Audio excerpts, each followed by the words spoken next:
Most people are building without asking who they're becoming. They're writing, scaling, designing, grinding without pausing to ask the most important question. What kind of person is this process turning me into? And do I even want to become that? We've been taught to measure success by speed and momentum, but almost no one asks at what cost and into what shape. Because building isn't neutral, it shapes you. Every task, every click, every yes isn't just building something, it's building someone. But we rarely stop to ask, do I like the person that this path is turning me into? When we don't ask, we outsource our identity to whatever is getting results. And eventually we wake up with momentum that we can't explain, and a life that doesn't quite feel like ours. Let's break this down. There are two types of builders in the modern world. Number one is the unconscious executor. They move fast, they get things done. They live in action loops. Ship, post, build, repeat. Their calendars are full. Their dashboards are active. On the surface, they're crushing it. But here's the thing. They never stop long enough to ask, why am I doing this? Is this task an extension of my truth or a placeholder for my fear? These are the people that scale quickly,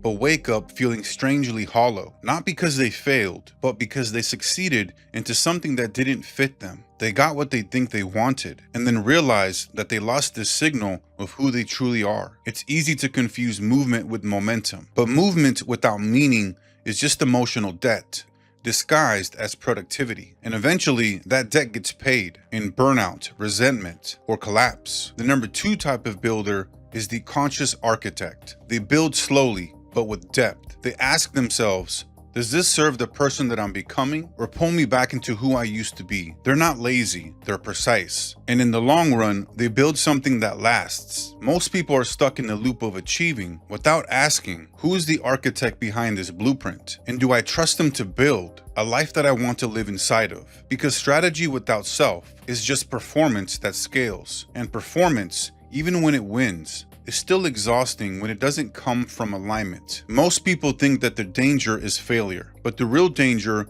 is success without self. The conscious architect doesn't just build efficiently, they build honestly. They ask not what this will create, but who will I become if I keep doing this? That's how you build something that you can actually stay inside of. Let's sit with something heavy. You can succeed your way into invisibility. You can scale a business. You can build a brand. You can create a presence online, but simultaneously lose your presence with yourself. Because if you don't question your identity behind your execution, you end up performing as a version of you that isn't real anymore. Think about it. How many people build their careers off one lucky viral post and then get trapped into that identity? How many creators succeed in a niche that they can't stand, but they're stuck there because that's what's giving them the success? This is what happens when you optimize for results, but ignore resonance. If the work that you do is building a version of you that feels emotionally expensive to sustain, then that work is not success. It's a form of self-erasure, because when you build from someone that you've already outgrown, you're not scaling clarity, you're just reinforcing an old costume. And eventually it gets heavy, not because the work is hard, but because it's not yours anymore. This is how burnout sneaks up on high-functioning people,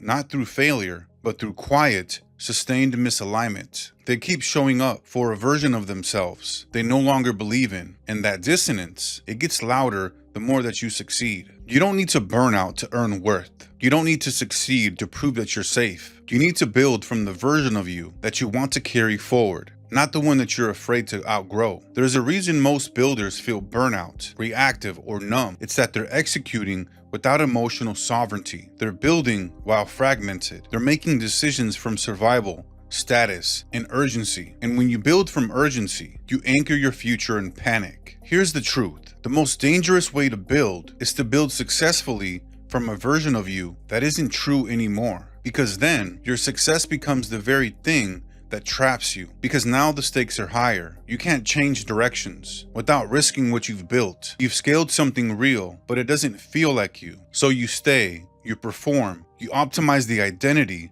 that you're secretly trying to outgrow. This is the invisible cost. You trade freedom for what's familiar. You stay small inside success because growth feels expensive. But what's more expensive than building a life that empties you? So here's what I've started to ask before I start building. Is this version of me doing this someone I still trust? Is this task A reflection of my current clarity or past conditioning? Am I building towards freedom or away from fear? Try this right now. Look at your calendar for the week. Look at your to-do list. Look at the projects that you're pushing forward, and then ask, who are these tasks turning me into? Is that a version of me that I respect, or one that I'm performing to keep the peace? And if the answers scare you, that's not failure. That's the signal. Because the moment that you name it, you get your agency back. You stop building reactively, and you start building deliberately. You stop outsourcing your future self to your past urgency. Because urgency is loud, but truth is quiet. And in the silence, you'll hear something strange and sacred. The future doesn't want you to work harder. It wants you to listen deeper. When you stop building reactively, you start choosing on purpose. You start saying yes from peace and not panic.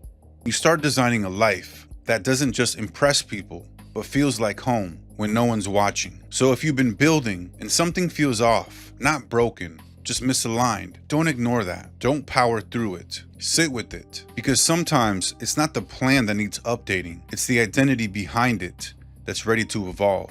Most people are building without asking who they're becoming. And that's why so few people build something that they actually want to stay within. But you're not here to build noise. You're here to build signal. And that signal always starts with one question. Am I building or am I betraying? Because that's what most people never name, that you can betray yourself without doing anything quote unquote wrong. You can follow the playbook, win the game, earn the applause, and still feel like a stranger inside your own success. But alignment doesn't shout. It asks you softly, is this still true? Is this still you? And when you answer honestly, even if it's inconvenient, you don't just build a brand or a business. You build a self that you're proud to return to. Sit with that.